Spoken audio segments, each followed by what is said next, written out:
Hi guys, hi everyone. I will just give people a couple of seconds to join, to amass to come in. Give me a wave in the comments if you're here. Very, very, very excited about today's session. Hi Georgina. Hi Xanthia. As I say, hey Sophia. Yep, the first minute's going to literally be me saying hi to people. Hi Alicia. I'm so excited that you're all here. So this is going to be the one, hi Bhumika, that you do not want to miss this week. This is the one all about habits. And if you thought I was passionate about mindset stuff yesterday, you have seen nothing to when I talk about habits. So I will just give people 30 seconds, literally 30 seconds to join. I am so amazed by all your messages that were left on the action post yesterday. All your positive messages to yourself about all the wonderful things you're going to achieve. I absolutely loved those, and we are going to keep those and capture those and work on those for the rest of this week. So today, habits. Habits are so important. This is where the smallest, tiniest, most minute changes in your day-to-day life are gonna have the biggest impact overall. Making good habits is going to make your studying easier, and eliminating bad habits is going to make it that much more effective. I promise that listening in today for 45-50 minutes is going to save you hours of time later. So before we get properly started, I want us to think about what a habit is. Now, a habit is a learned behaviour that becomes part of your unconscious, your subconscious. Think about when you get up in the morning and you brush your teeth. You probably, or at least hopefully, put the toothpaste on the toothbrush and brush away without really thinking about what you're doing. You probably even have a very specific point in your morning routine where you go, oh, it's time to brush my teeth, and you don't think about what you're doing. That is a habit. You have them everywhere. Everything from the order that you put your clothes on them in the morning, the way that you make a cup of tea, the way that you make breakfast, the route you take to school, everything about your everyday life is a habit. They're a learned behaviour that has become a part of your subconscious, where you're not actively thinking about those actions. Humans develop habits to release the pressure on our brains. Can you imagine if we had to consciously think about every tiny decision we had to make in a day?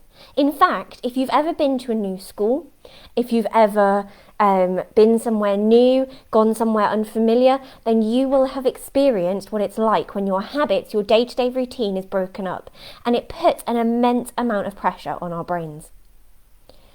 What to wear, how to get there, what to do, where to go, who to talk to, when to have a break. All of these things become non-habitual again, and so you have to relearn a new habit. To save us feeling that overload every day, our brain stores certain behaviours like a pattern. If anyone here does computing, it's a bit like an algorithm. Your brain stores it, and just at the moment it hits a certain trigger, it just runs it for you.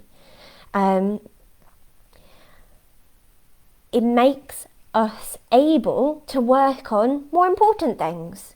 Think how much your brain is able to do now it's not thinking about brushing your teeth or getting dressed in the morning or how to get to school. Why am I explaining what a habit is? Because we are going to turn studying, getting working, getting revising into habits, into things that just happen without you having to think about it. I know you're thinking that is way too good to be true. It really happens. I became obsessed with habits about 3 years ago, and it really genuinely makes an enormous difference. And I'm going to show you today some simple steps that we can take to turn opening your book and doing some work into a habit that you don't actively have to kind of go through the effort of, I need to work, I need to get myself organised. It's going to make it that much simpler.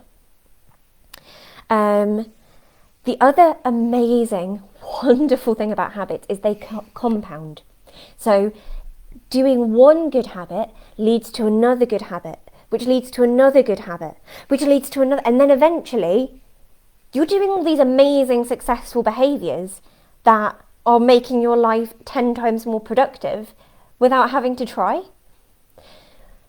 The converse is that bad habits also compound. So procrastination builds and builds and builds, and that's why we're going to break that pattern now. Think about it. If I spend 10 minutes every day reading a book, I'm going to have finished loads of books in a year. If I revise 3 things every day, I'll have revised more than 1,000 topics in a year. Just think about that. If I revise 3 things, 3 tiny little subtopics, headlines, definitions, if I revise 3 of those a day, I'll have revised 1,000 things in a year. And I'm talking spending 2, 5, 10 minutes here and there. It really builds up. On the flip side, if I eat a cookie each day, I'm going to put on loads of weight. I know, because I eat cookies way too often. If I procrastinate for 10 minutes each day, that's 60 hours in a year.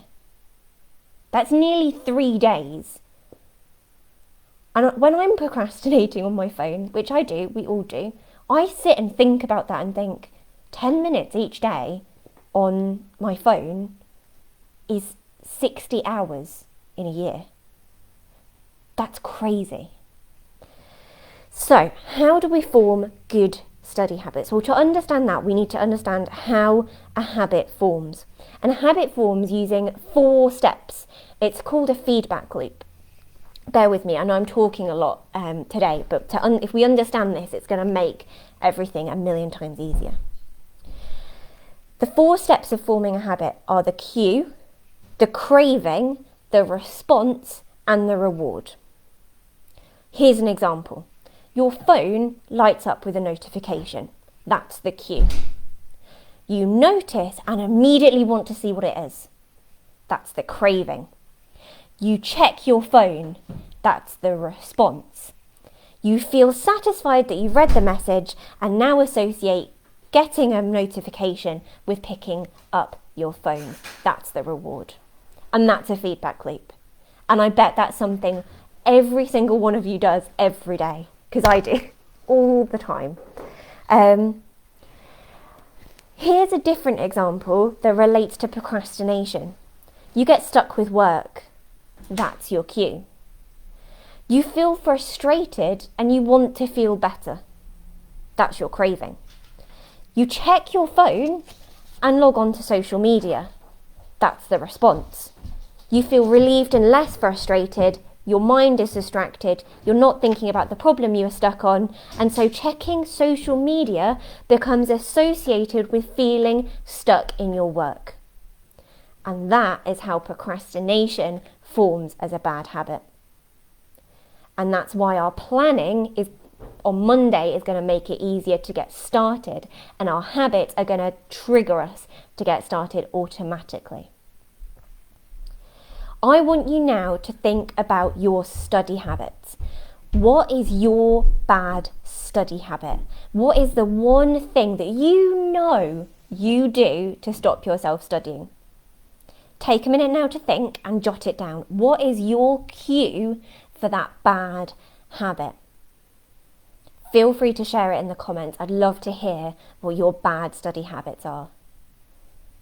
Mine is having chocolate nearby. I'm terrible. If I get stuck, I'll just go and pig out on some chocolate, which is really not very good.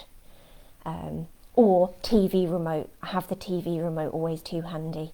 and if I get stuck, I'll just put on the telly, which is really not bad, really not very good. So those were my bad study habits. I've worked very hard to break those.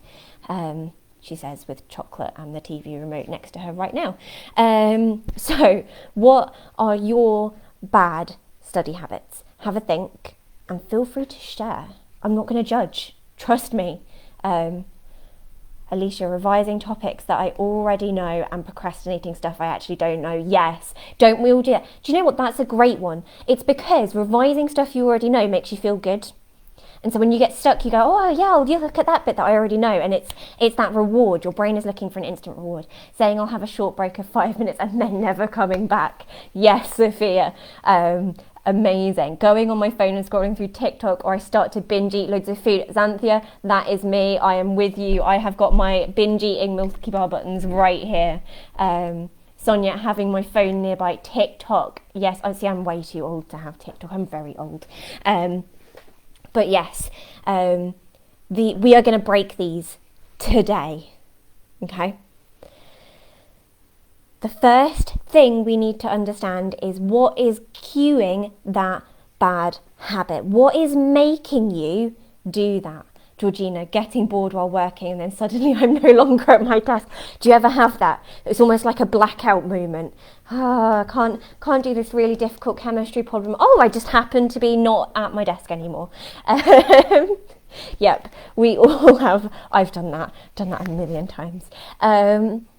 We're going to look at that cue for your behaviour, okay?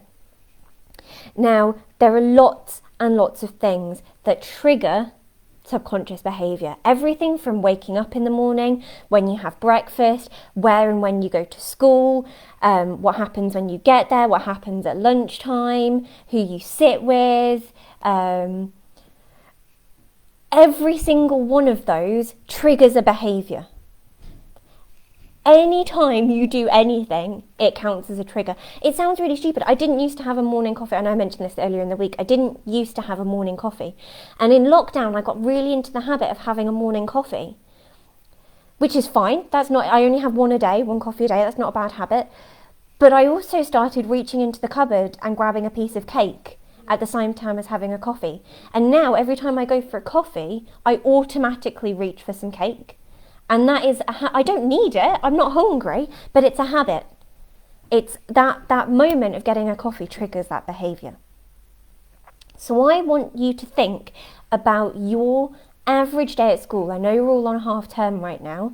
Think about when you go back on Monday. What is going to trigger your bad habits? Maybe it's you get home from school and the first thing you do is anything but your work. Maybe it's the moment you get a free period, you go and find your friends and you don't head straight for a desk to do your work. Maybe it's the moment you finish dinner, you stick the telly on, or you pick up your phone and look at TikTok and that's it, it's game over. Even though your brain is telling you should be working, what is happening in your day to trigger those bad behaviours? So instead of looking at what the behaviour is, we're looking at what causes it. Is it being stuck? Is it being bored? Is it just it's your daily routine to come in, chuck your school bag and your books to one side and do anything but your schoolwork? Is it that the moment your phone goes off, that's it, it's game over? Work goes out the window. Oh, there's a new TikTok, I must check that out, kind of thing.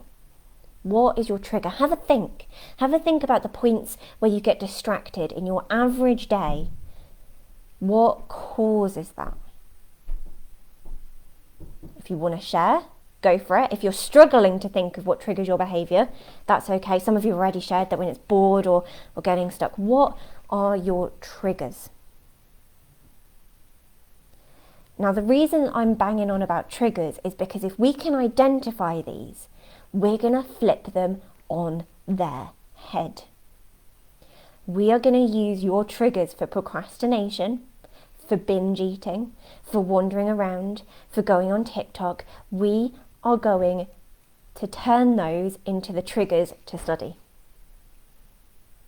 So if having your phone nearby is what tells you to study, you are going to put a timer, tell you not to study, you are going to put a timer on your phone for 30 minutes. You are going to flip your phone upside down, and you are going to tell your brain at that moment, I am now working.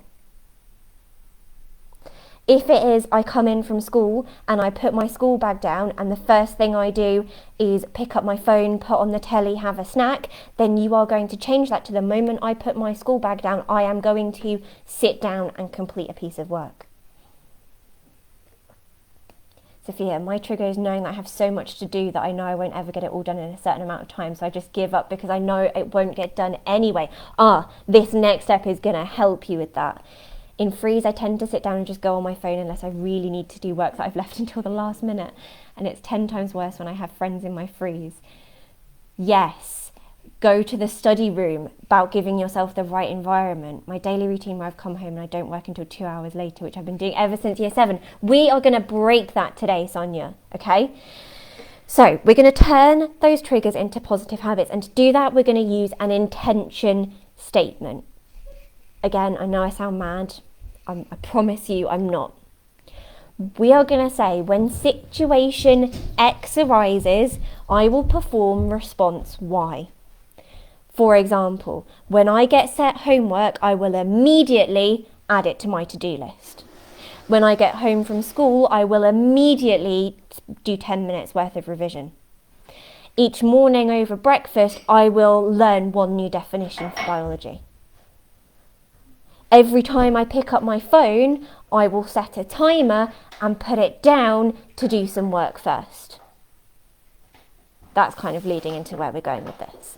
So I want you to think of a point in your day. Maybe it's, Xanthia, maybe it's when I get a free, I will go and sit in the study room and get out my book and do the first thing on my to-do list. Maybe it's when I get up in the morning, I will write my to-do list so I know exactly what I'm doing that day. I want you to think of an intention statement. One point in your day where you are going to say, instead of doing that procrastination thing, in situation X, I am going to do Y. Sonia, yours might be, when I come home from school, I'm going to immediately do 15 minutes of work. And it doesn't have to be, I'm going to immediately do 12 hours of revision, but we want to start small. So I want a small intention statement. One new behaviour you are going to integrate into your day. Make it easy, intentional, and productive. Have a think and feel free to share in the comments. I usually try to make myself comfortable starting work, but spend more time on preparations than actual work. Yes, Sarah, I know the feeling. So what you're going to do is pick a point in that routine where you're making yourself comfortable and say, that is my trigger to start work. Mine is, I go for a shower in the morning, I come and make myself a cup of tea, and the moment that kettle clicks, tea is poured, and that is my cue to go and start work. I find gaining motivation so hard after school because I just feel so tired and burnt out, especially after lockdown. So Xanthia, don't make it straight after school. It has to be one that works for you. Maybe it's a point in your evening. If you need to come home from school and chill out, definitely do that. Pick something else. Pick after dinner. The first thing I'm going to do is go and relax. Maybe pick, I'm going to scroll through my phone for 15 minutes and then go and sort it. When I have breakfast and get home from school, I will review my to-do list. Yes, Georgina, excellent. And that is such a simple one. I love it. Don't make it complicated. It doesn't have to be complicated. It's about getting going. Because once we're started, Georgina, you are going to find you open that to-do list and if you've got your to-do list with a nice, easy task on it to start with, you're going to sit down and do it. And once you've done that first one, the second one's going to feel easier.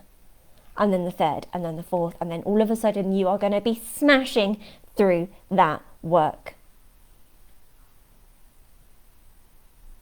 I think I said this on Monday when I used to come home from school. I used to make toast and a cup of tea, and the minute I'd finished that was my cue to do some revision.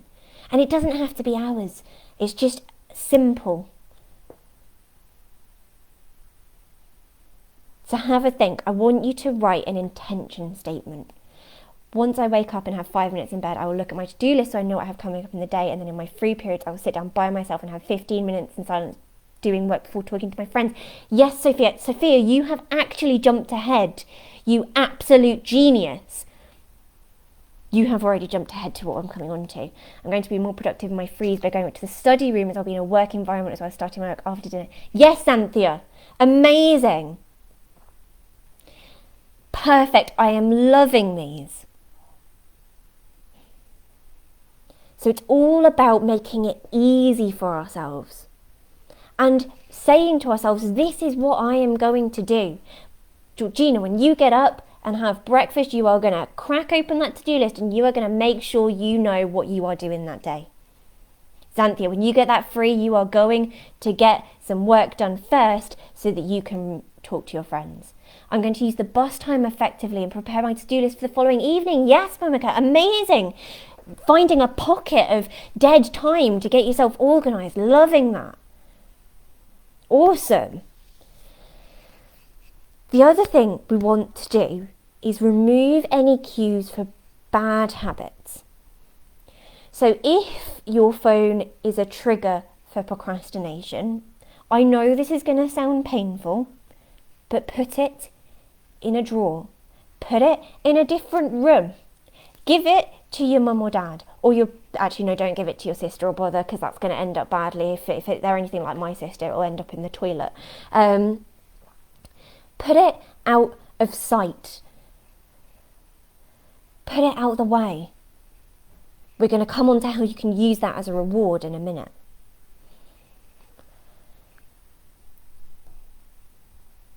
It's all about making your trigger for your good behaviour obvious and your trigger for your bad behaviour invisible. So it might sound really stupid, but one of the things I used to do when I was at uni is I would, before I left my room in the morning, I would leave myself a post-it note telling me what I had to do when I got back. And the first thing I did when I got back is I read the post-it note, because I left it on my door. And as I came back, I was like, oh yeah. And that was my trigger to then go and sit down and get some work done. Sounds really stupid. When I come home from school, I will have a quick snack and sit down for 10 minutes before working and spend time on my phone after instead of before I'm done. Yes. And Sonia, I want you to set a timer on that. Set a timer for 10-15 minutes and use the timer going off as the trigger. Right, it's work time now. Awesome.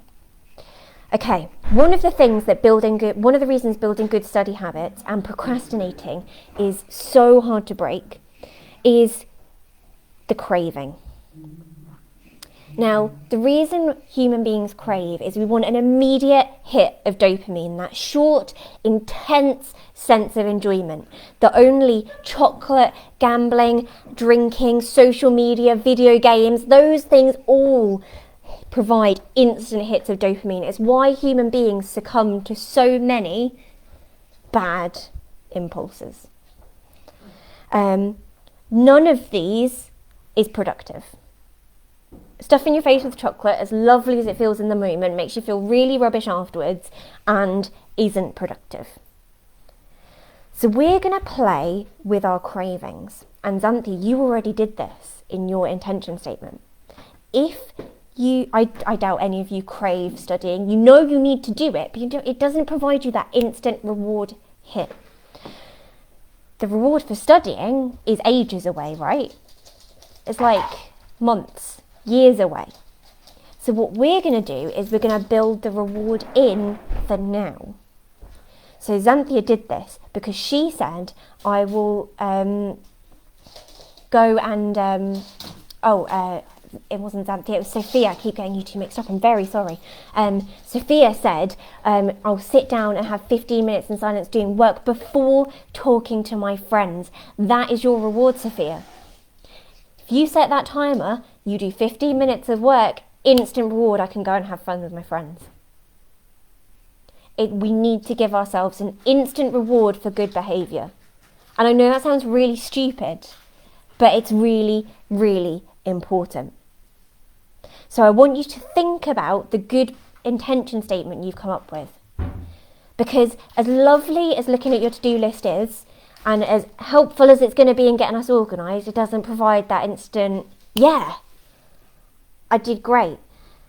So you need to factor in a reward. Maybe you put your phone down, you do 30 minutes of work, and then you reward yourself by doing 10 minutes of TikTok. Maybe you do some work, you get yourself going, and then you reward yourself with something that you really want. So we're not eliminating the things you enjoy, the TikToks, the video games, hanging out with your mates, chilling out in the evening, watching telly, whatever it is. I want you to factor it into your intention statement. So Sonia, yours might be, when I come home from school, I'm going to have a quick snack, rest for 10 minutes, do my work, and I'm going to set an alarm. When that alarm goes off, I'm going to work, and as a reward, go on my phone afterwards. How do you stop your reward from becoming over-rewarding? So true, Sophia. Such a good one. So we time box our reward. Taking too much time for your reward, yeah. I know this one. Time box your reward. This is what, I know it sounds really stupid. My alarm is like my favourite app on my phone. Because I say to myself, okay, I've done 45 minutes of work, I'm going to allow myself 15 minutes of doing anything I want. And it sounds really stupid, but because that alarm for me is my trigger to get back working, the minute I hear it, I go off and start doing the next task. And it's brain training, which I know sounds really stupid. But you have, a bit like the alarm in the morning, your alarm clock wakes you up. Hearing that sound makes you go, oh, I need to be awake now. That's a habit, and you're setting up the same one. So if you're one that can't limit your reward, I recommend using a timer. Use a kitchen timer, use your phone, whatever works for you. I had a friend at uni who used to have one on their computer, and if they would set it the minute they went distracting on YouTube, and it would bring up this horrible, terrifying image if after 15 minutes, and they changed it every time, and they'd go, oh yeah, no, I need to go back to work now. It was very scary. So for example, in the mornings now, I go and make my coffee, and while I'm making my coffee, I read a page of my book. And actually, I usually end up reading 4 or 5 pages of my book, and as long as I achieve that, my reward is I can have a little bit of chocolate or a piece of cake. So I haven't cut out that bad behaviour, I'm just using it to make myself productive. Now, the third thing we're going to talk about. Yes, Anthea. Yeah, for the binge eating thing, only allow yourself to have a snack if you did the work. Yeah, love that. In fact, I had some very strange friends with very strange study habits. At uni, there was someone who, they were doing, I think, history, and they had to read some ridiculously large reading list. And they used to reward themselves with a piece of chocolate every time they finished 3 pages. They ate a lot of chocolate in one night. But yeah, it allowed them to reward themselves. So yes, use that as an incentive. Love that. The third thing we want to do is we want to make our response easy. We want to make our response to our craving easy to achieve. When we intend to make a good habit, and adults do this all the damn time, they set too difficult a challenge. I've seen it. Countless friends of mine going, I'm going to lose 3 stone.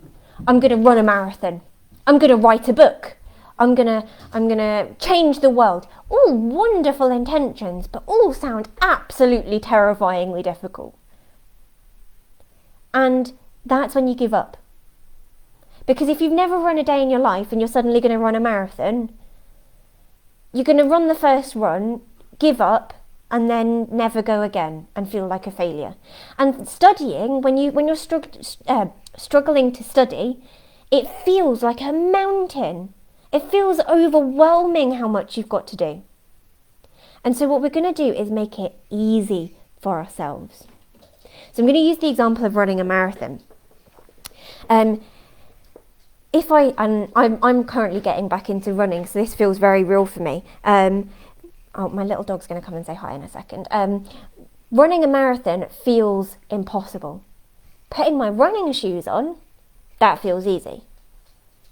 So my trigger is to go and put my running shoes on.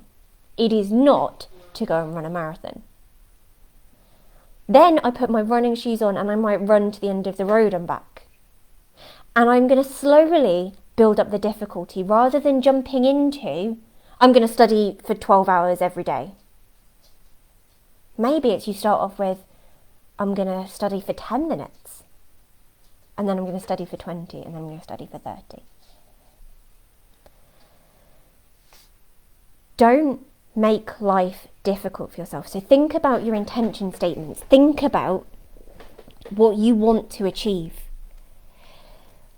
You'll find once you've started with something easy, like Georgina, I said to you, that checking your to-do list, if you are smart about it and the first thing on your to-do list is a dead easy, amazing task that you know you can get done, that will get you going. And then the next one will feel that little bit easier. And then the next one will feel that little bit easier.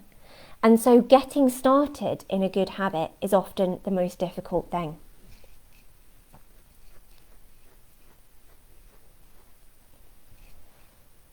Look at what you're intending to do. Is it achievable? Is it realistic? And also, have you time capped that positive reward? Have you said, I can go and hang out with my friends for the rest of the free, or I can only go and hang out with my friends for a little bit? Have you said, I can go on my phone for 20 minutes? Look at your intention statement. Are you making it easy? And are you limiting that bad behaviour, that procrastination? Have a think.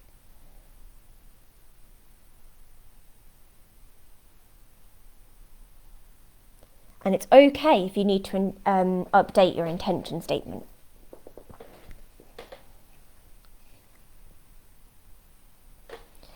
So to recap, we want to make our trigger really obvious. Getting in from school, having a free, having a snack, starting work after dinner. Maybe even we compound our habits and we go, well, I'm going to get home from school and check my to-do list. And once I've checked my to-do list, I'm going to do the first item on it. Oh, look at that. That is a compound habit in our intention statement.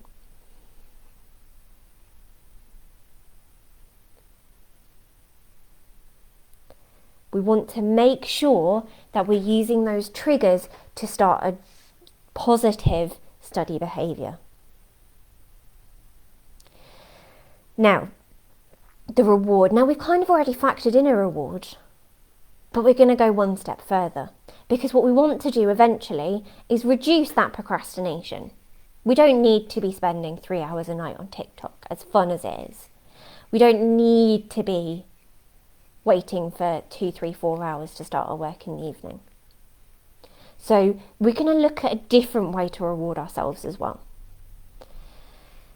Now, we can achieve this, in 2 different ways. Visual cues and accountability partners. Okay?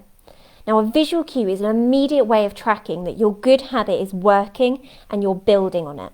This is why I love Trello, because I've seen a couple of you have jigged up your Trello boards. I have a done column, and there is nothing better than watching the column for the day you're on empty out and the done column for the week fill up. It's just, I know it sounds really sad, but it just fills you with this whole, look at what I achieved today. Look at what I sometimes get to like 11 o'clock in the morning and I go, oh, look at what I achieved this morning. And you get to Friday and you look at that done column and you think, wow, look at everything I achieved this week. This strategy was employed by, I'm going to use the example of a stockbroker. This stockbroker's name was Trent Dearsmid. He was 23 years old. And when he started his job as a stockbroker, he had 2 paper cups on his desk. One paper cup was filled with paper clips, and the other paper cup was not. This was the 90s, okay? They didn't have anything more exciting than paper clips. They didn't have apps. He had 2 cups of paper clips. And every day his job was to make sales calls. So he had 120 paper clips in the first cup, and he started off with the other one empty. And every time he made a sales call during the day, he would move one paper clip into the other cup, until at the end of the day, he had moved all the paper clips from the first cup to the second one.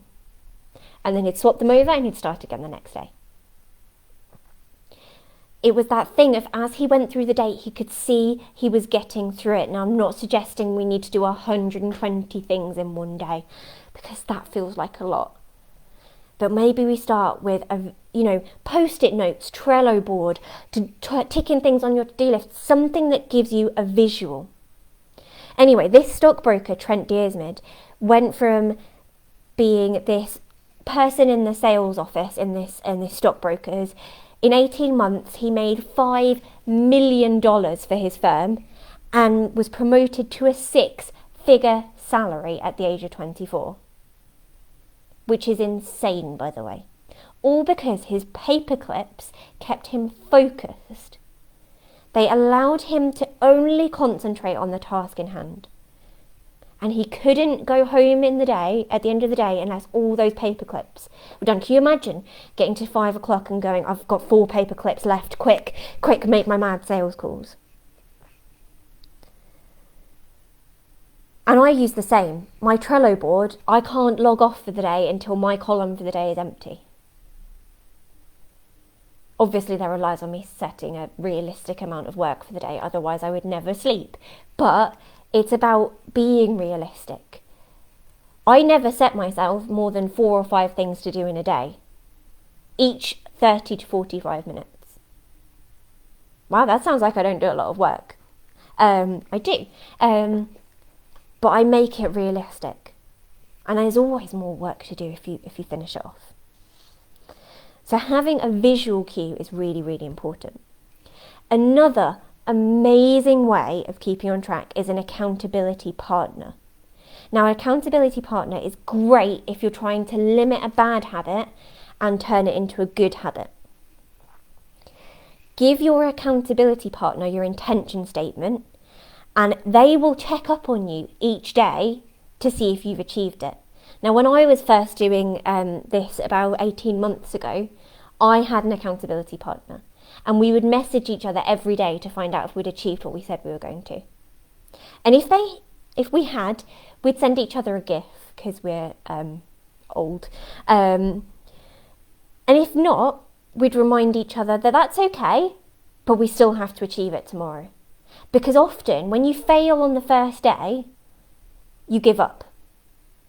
Give me a wave if you've ever tried to do something new, like something really good, like not procrastinate, get all your studying done, do loads of work, and you've given up you've failed on day 1, and you've gone, oh, okay, I won't bother with that then. I've done it all the time. I'll wake up on a Monday morning and go, I'm going to eat healthily this week, and then I immediately have a Mars bar. I do eat healthily, I promise. Accountability partners, yeah, Sophia. Sophia's there with me. Giving up. Xanthia, all the time. You go, I'm going to do this, and then immediately fail and go, right, well, that's scrap then. If you slip and miss a day, your accountability partner is there to remind you it's just one day. Wake up tomorrow, go again. And that's how habits build. You're not supposed to be perfect. You are not supposed to know everything. You're not supposed to be able to do this every day. Do you ever have those weird days where you might put your socks on in the wrong order and you feel a little bit, oh, not quite sure what happened there? Your habits break occasionally. It's normal. Yes, people going, yeah. I failed yesterday at ticking off my to-do list on Trello, but added it to today's to-do list and now I only have 2 things left to do. Sophia, that is awesome. Yeah. So you're not going to give up. Now for this week, I am going to be your accountability partner. So today's action is to refine your intention statements and share them on the post. And I am going to check in with you tomorrow and Friday to see if you are doing them. Now, after this week, your accountability partner could be anyone. It could be a friend, it could be a parent, it could be a sibling, it could be anyone that you think is, amazing. Alicia, you're my current student, so you can have me as your accountability partner. You tell me your good habit, I'm going to check up on you all the time. And it's about keeping you on track. It's not about telling you off when you didn't do it. We all don't do it. It's about encouraging you when you don't do it, because often when we fail at doing something, there's a reason. When I have days when I don't complete things on my to-do list, it's because something's gone wrong or I've got distracted, or to be honest, I just wasn't feeling that great that day. And it's not about telling you off, it's about saying, that's all right. It's okay to get it wrong. It's okay to fail. Pick yourself up, tomorrow's another day. Let's do this together. So your action for this week is to, not for this week, for today, sorry, goodness me, can't get words out today. Your action for today is to refine your intention statements. I want to know the trigger, I want to know what you're going to do, and I want to know what your reward is going to be. And you're going to share them on the post in the Facebook group. Reminder, you need to have entered every single one of the actions for Monday, Tuesday and today, and the one tomorrow when we do it tomorrow, to be in with a chance of winning that amazing prize at the end of the week. And I am going to take those action statements and I am going to check up on them tomorrow.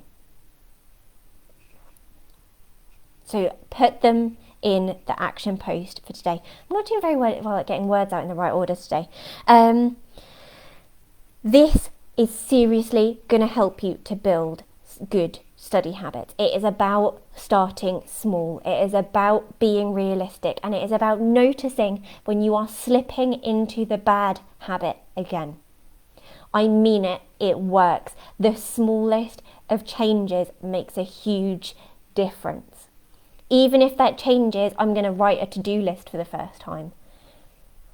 Or like Sophia, I failed yesterday. I started using Trello. I didn't get everything done, but I am on it today. I mean it, that the smallest changes now are going to compound much bigger later.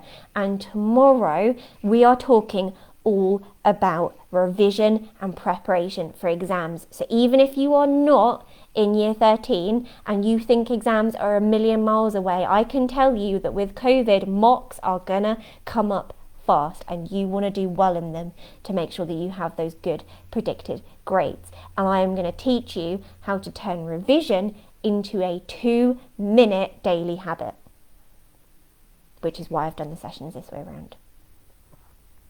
Because the more you revise, it's like that stat I gave you. If you revise 3 things every day, that's 1,000 things in a year. There aren't 1,000 definitions in any of the A-levels. That's how easy it's going to be. That is everything I wanted to cover today. If you have any questions, I know that was a lot, drop them in the box. I am happy to sit on now and answer any and all of your questions about habits, studying, procrastination, or anything else. Drop them in the box now.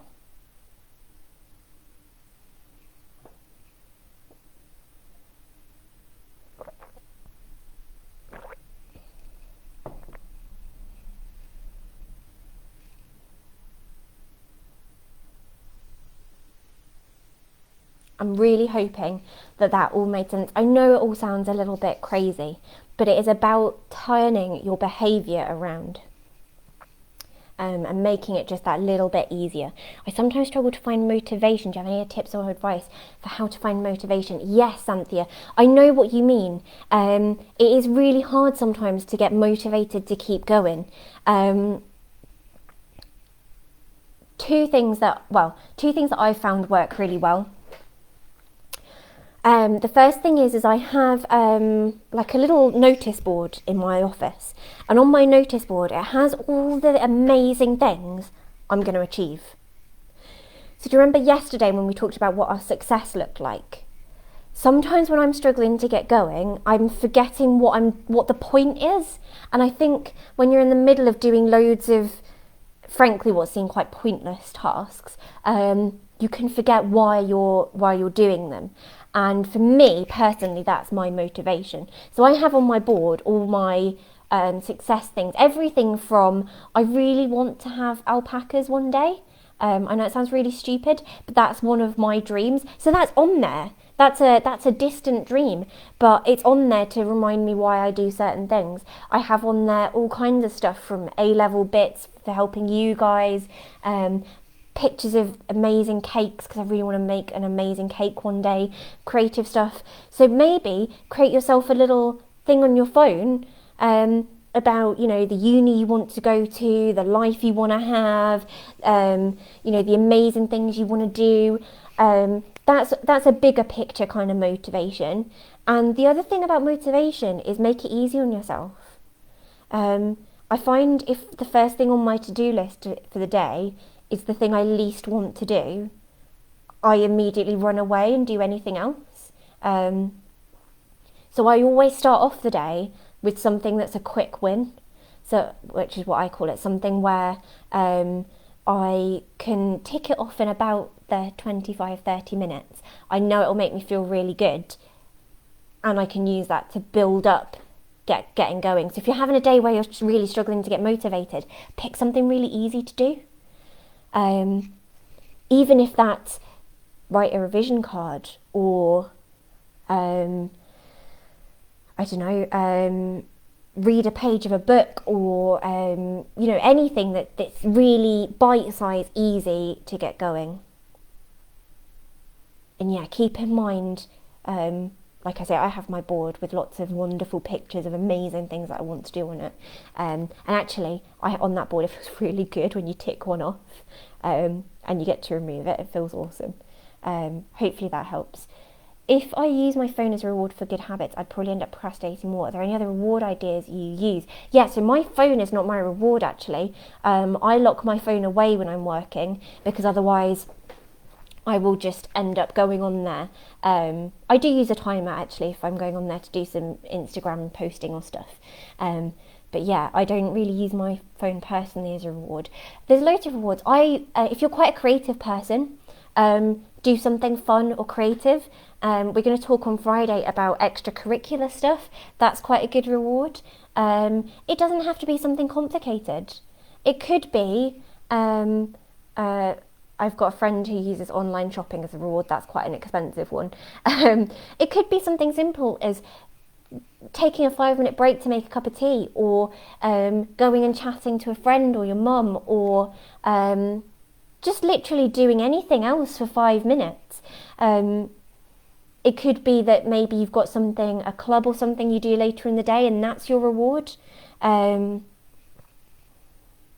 used to like writing as a reward. So I didn't do A-level English, but I wished sometimes that I had. So I used to write like a page of stuff in a book as a reward when I was doing my A-levels. It was horrible, unpublishable, but it was fun and it was for me, so it didn't matter. Hopefully that helps, Gemma, but shout if it doesn't, because I will continue to try and answer. Sonia, I find the hardest thing is to actually just physically make myself get up, sit down at my desk and get started. Do you have any advice? Yeah. So I struggle with that, Sonia, because I hate this. It's going to sound really weird. I hate desks. I physically just really struggle to work at a desk. Set yourself up. Again, it's about making it easy for yourself. So if that means locking the distractions away, putting a single book and notebook on your desk, and making your desk really comfy, and like a really nice environment to be in.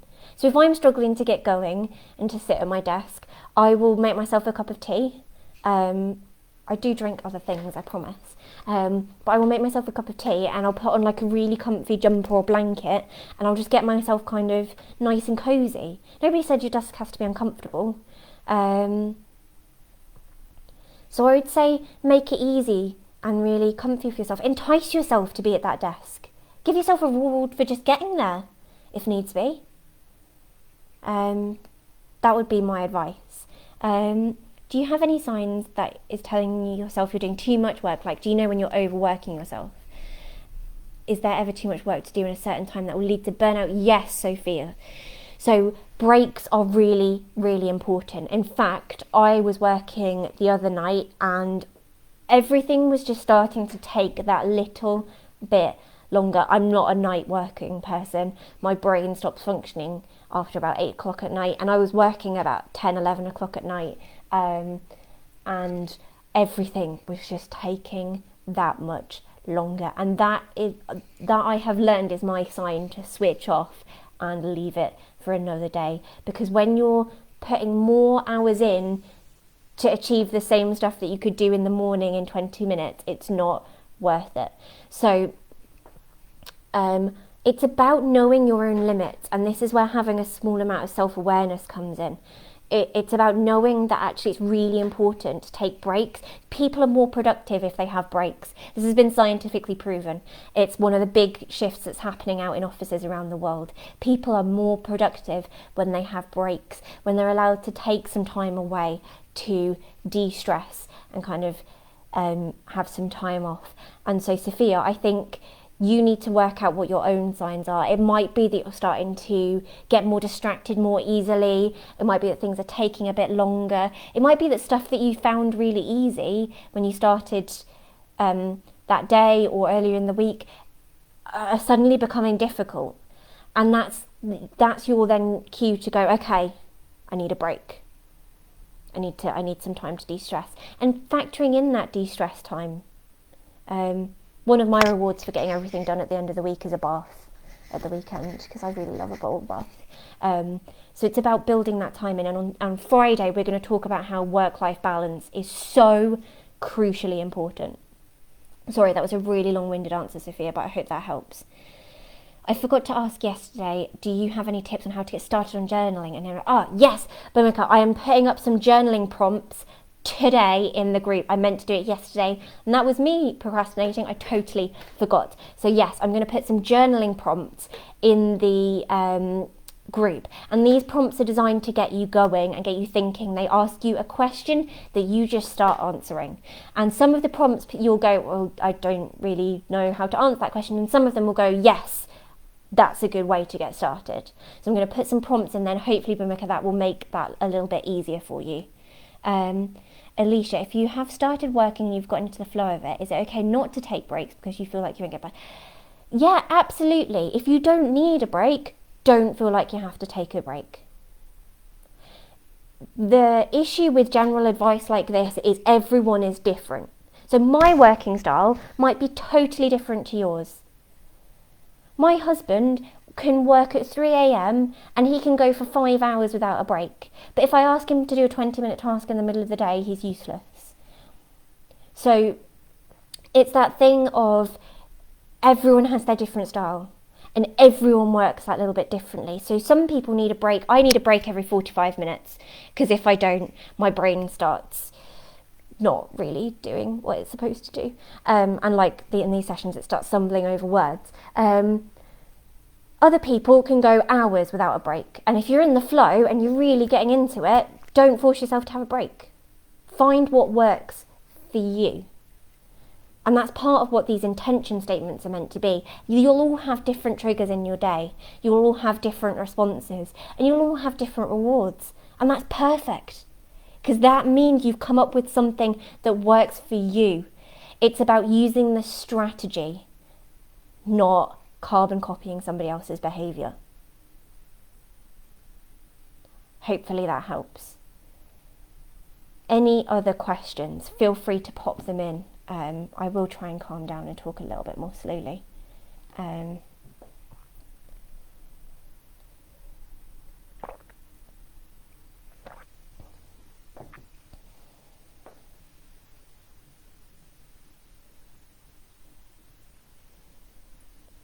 hopefully that has helped you all to think about what causes those bad habits, think about what causes the procrastination, the getting distracted, and we are going to flip that on its head. So as I said, add your intention statement to the action for today. Share with me what you're going to do.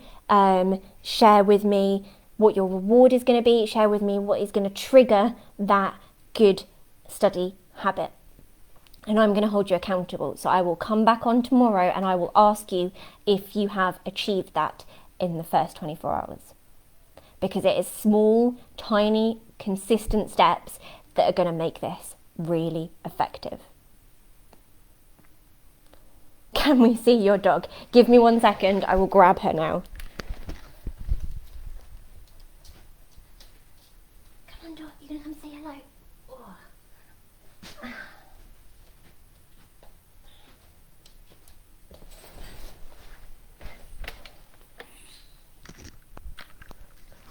There we go, everyone. So this is Dottie. This is little Dottie. She looks a bit strange because she had a haircut on Monday. She's very quiet. Normally she barks throughout things, but she's very quiet today, which is very good. There you go. You're not very good for building good habits, are you, Dottie? No, you're quite good for procrastination. So tomorrow is going to be all up. You're going to just focus on Dottie now. I don't blame you. She's very cute. Tomorrow is going to be all about revision and exams and preparing yourselves.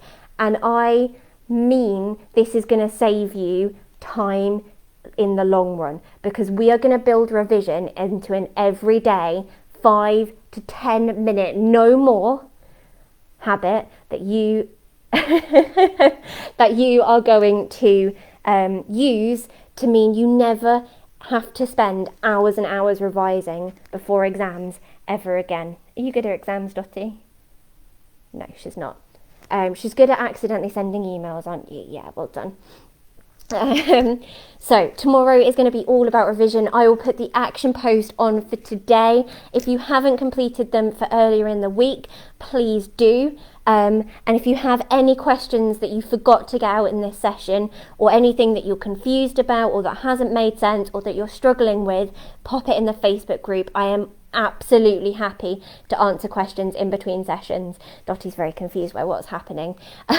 So pop those in the group as well. But otherwise, thank you guys for joining. I am having so much fun meeting you guys this week and helping you out with all your studying and work. So if that's it for today, I will see you guys at the same time tomorrow. Thank you, everyone.